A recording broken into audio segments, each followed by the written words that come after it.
इस समय उत्तर भारत की राजनीति भी क्रांतिकारी परिवर्तनों से गुजर रही थी। इसे समझना बेहद जरूरी है। राणा सांगा की मृत्यु के 3 वर्षों के भीतर ही सन 1530 में बाबर की भी मृत्यु हो गई थी। बाबर ने अपने साम्राज्य को 2 हिस्सों में बांट दिया था। भारत का हिस्सा उसके सबसे बड़े बेटे हुमायूं के हाथ में आया।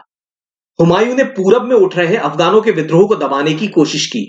इन अफगानों का नेता था शेर शाह सूरी।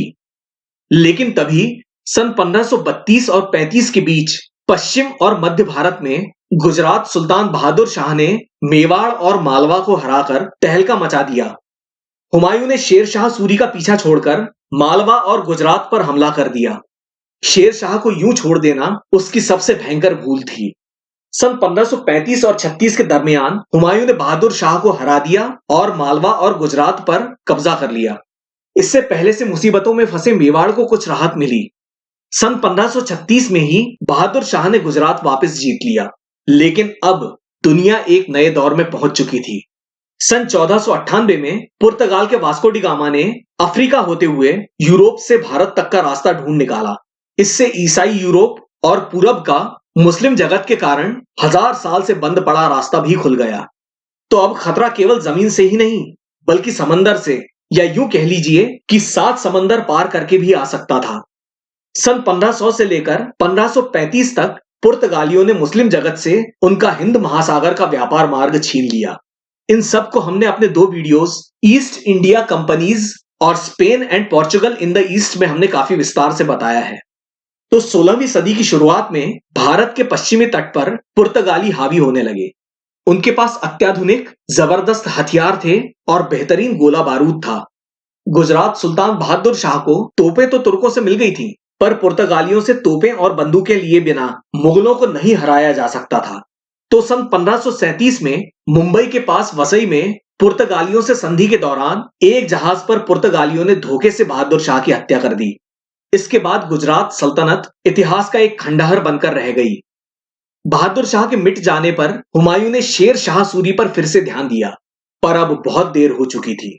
सन 1539 और 40 में शेर शाह सूरी ने हुमायूं को एक के बाद एक 2 लड़ाइयों में बुरी तरीके से हराकर भारत से बाहर खदेड़ दिया। इस तरह से सन 1540 में लगभग सारा उत्तरी भारत यानी पंजाब से लेकर बंगाल तक का हिस्सा शेर शाह सूरी के हाथ में आ गया। फिर शेर शाह सूरी ने वो किया जो हुमायूं तो नहीं कर पाया, पर अगर बाबर और जीता तो जरूर करता। उसने मध्य भारत और राजस्थान के राजपूत राज्यों पर शिकंजा कसा। अब वापस आ जाते हैं मेवाड़ पर। सन 1540 में उदय सिंह ने बनबीर को हरा दिया और मेवाड़ के महाराणा बन गए। लेकिन कुछ समय बाद जोधपुर के राव मालदेव और राणा उदय सिंह के बीच किसी तुच्छ सी बात को लेकर विवाद हो गया। मालदेव ने कुंभलगढ़ पर हमला किया, लेकिन सफलता नहीं मिली। इसमें राणा उदय सिंह का कहीं से कहीं तक कोई दोष नहीं था। तो राव मालदेव ने आवेश में आकर एक इज्जतदार राज्य से बेकार में बैर ले लिया। लेकिन राणा उदय सिंह ने ऐसा बिल्कुल नहीं किया। उन्होंने सारे पड़ोसियों से यथासंभव मैत्रीपूर्ण व्यवहार रखा। दूसरी बात, अब राणा को समझ में आ गया था कि उनके परदादा राणा कुंभा को गुजरे करीब 80 साल बीत चुके हैं। किलों का जमाना भी बीतता चला जा रहा था, चाहे वो चित्तौड़ या कुंभलगढ़ जैसे मजबूत दुर्ग ही क्यों ना हो, क्योंकि अब भारी तोपें और गोला बारूद आ चुके थे। अब हम राणा उदय सिंह की एक ऐसी अनोखी नीति की बात करेंगे जिसके साथ इतिहासकारों ने घोर अन्याय किया है। राणा उदय सिंह ने किलों और उसके इर्द गिर्द बसी आबादी को कहीं और सुरक्षित स्थान पर बसाने की सोची, किसी दूर दुर्गम घाटी में जहां तोपें न पहुंच सके और रास्ते में पहाड़ों पर बने किलों से उसकी सुरक्षा की जा सके। ऐसी उपजाऊ घाटी जिसमें खेती हो सके और लंबे युद्ध के दौरान आबादी का भरण पोषण किया जा सके। इसी दिशा में सन 1559 में चित्तौड़ से लगभग 70 मील पश्चिम में उदयपुर बसाया गया। राणा उदय सिंह के नाम पर उदयपुर और उदय सागर झील भी बनवाई गई ताकि खेती हो सके। चित्तौड़, मांडलगढ़, गोगुंदा और कुंभलगढ़ जैसे किलों से मुख्य आबादी की रक्षा की जा सके।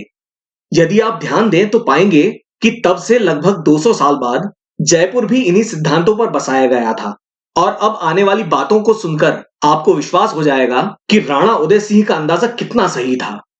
आपको उनकी दूरदृष्टि की दाद देनी पड़ेगी।